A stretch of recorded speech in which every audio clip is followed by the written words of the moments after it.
Hola. Yeah. ¿Qué familia? Ay, ay, ay, ay, ay, ay. ¿Qué tal con tu inglés? Súper bien. Practico todos los días. Muy bien. No hablamos en inglés. No. You look good, man. Yeah. You had an age today. Just try it. Lubina. Lubina. Fish.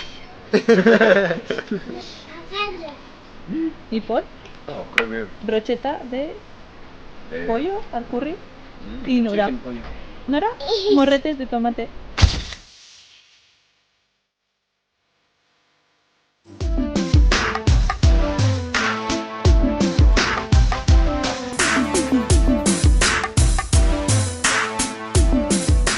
Yeah, it's been really good catching up with old friends. Yeah, I knew a lot of people when I lived here, so it's really good that a lot of them are still here. I can say hello and we can hang out and we can, you know, relive all those old memories. We can catch up on each other's lives. Yeah, it's just really nice to know good people around the world, and wherever you are, you can meet up with them and just have a good time. Yeah, so I was showing my drone off to one of my friends, and he accidentally dropped the drone and it cracked the gimbal. So I'm gonna try to super glue it and see if that works. And if the glue doesn't work, then I have to order a new gimbal. You know, it's all good. I got some good shots so far.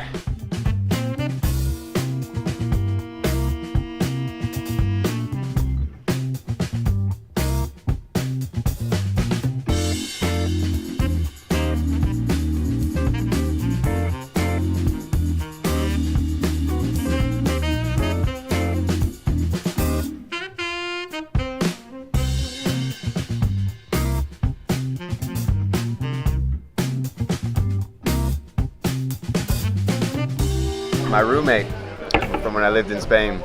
Number one roomie. I still have the trophy. I still got it. Yeah. Yeah. I took a picture of it and I gotta find it. I'll find it.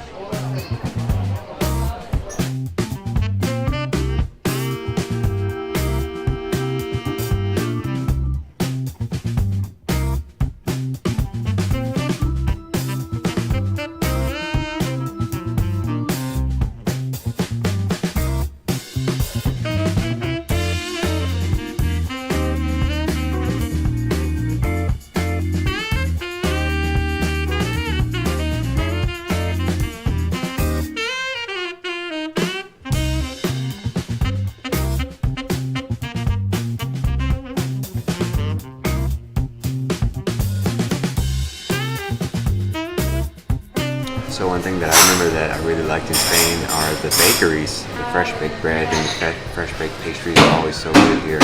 You know, with just a coffee with milk and just relax, you know, in the morning. It's real chill. In Pamplona, there are no Starbucks here.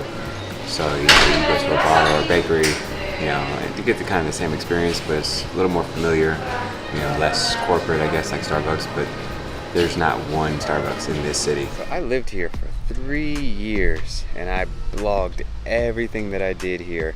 I'll leave a link in the description below so you can check out that blog if you're interested in how I learned Spanish and how I traveled around, just things that I saw, the food that I ate, the cultures that I experienced. I just did so much while I lived here.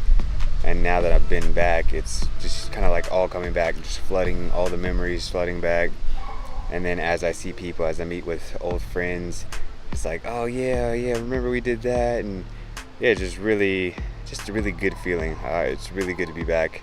I've really enjoyed my time here. I came here last minute notice and during summer, so you know, people vacation and stuff, so a lot of people I didn't get to see that I really wanted to, but guess I gotta make another trip, right? Been making a list of just things that I noticed that have changed since I left, and some things that have stayed the same. If you go down to the center, all the same iconic bars and locations are still there that are kind of like staples in the culture here.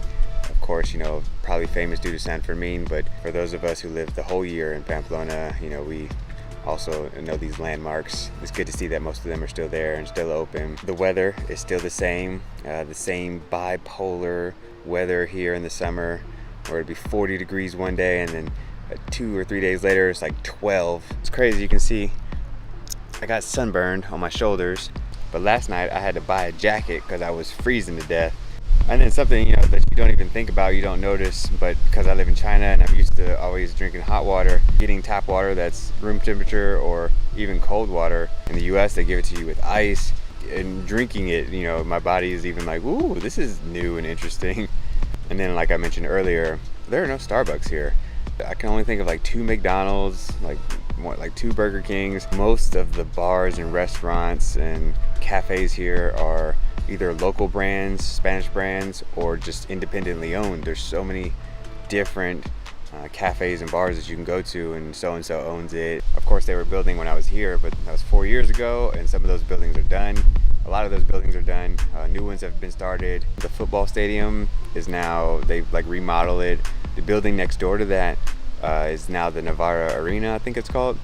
And when I was here, they had just finished building it, but they never used it. And now they use it for sports, basketball, and concerts and stuff like that. There's definitely new bars and restaurants. I was able to go to a few of these restaurants, and they're pretty cool, especially the one by the workout. We used to work out there, and if we wanted to go out for drinks after our workout or go grab a coffee, you know, we had to walk all the way to Carlos III. And now in the area where we work out, there's like 10 or 15 new bars and restaurants and cafes, so you can just go straight there after a workout. And I'm also noticing all the delivery guys, you know, on their bikes or on their scooters, they have the cooler backpacks or whatever, so they deliver food here. And that definitely wasn't a thing before. You know, Domino's maybe would deliver pizza, but you weren't buying groceries or you weren't ordering food from an app when I used to live here. And I live in China, so that obviously is a standard thing in China, but it wasn't when I lived here in Pamplona. Walking around with Roberto, and we saw like 5 tour groups, and I very distinctly remember being upset that there were no guided tours available in Pamplona outside of San Fermin. So during San Fermin, obviously, they do some tours because they know there's gonna be a lot of tourists. But you know, I'm here all year and I want to learn about the city, and there's no official tour groups. The way that I learned about Pamplona was just talking to people, and I was having to meet people who knew stuff. But that took me, you know, years to learn all this information that people are probably getting just in a 2-hour walking tour. So it's good to see. I like that. When you meet somebody new, it's always like 2 pesos, you know, kiss on each cheek. And because of COVID, you know, people do this thing now. It's like the elbow. And so I don't know if other places do this, but I've never seen this. I've never heard of that. I did it with Estrella's daughter yesterday, which was funny. So even the kids are, you know, being taught like, hey, you got to be careful if you know, if it's a stranger or somebody new, you know, protect yourself. Just do an elbow bump. We've seen in the video already about, you know, the bars closing at 1 a.m. because I very distinctly remember staying out all night. You know, sometimes we didn't even go out till 1 a.m. And now there's just, you know, this citywide curfew where everybody has to be home at 1. And I thought it was just in the center at first, but it's actually the whole city. When I had dinner with the Marias, you know, they were like, okay, you know, we got to get you home because it's, you know, 12:35 already. And I was like, you know, we're not in the center. And they're like, no, it's the whole city. You got to be home at 1. If the police see you on the street, you can get fined. So a lot of times you can live somewhere, and if you're not looking for something, you'll never see it. And I lived here for 3.5 years, and I'd seen Chinese people, and I knew there were the chinos, the stores that sell, you know, everything that you need. But I just did not remember there being so many Chinese people, and I definitely don't remember seeing any buildings or signs that had Chinese characters on them. And now I'm seeing them everywhere. And I don't know if this is just because now that I know Chinese and my eye catches it, or if just more Chinese people have come in the last 3 or 4 years. I don't know. All right, guys. Well, thank you for tuning in, for watching this series as I travel back to Spain, you know, kind of reliving some old memories. And I'm headed to Barcelona, so I'll definitely get some good drone footage there. So stay tuned for that. Make sure you like, share, subscribe. And I'm going to go catch my train and take the 4-hour train to Barcelona. See you guys in the next one.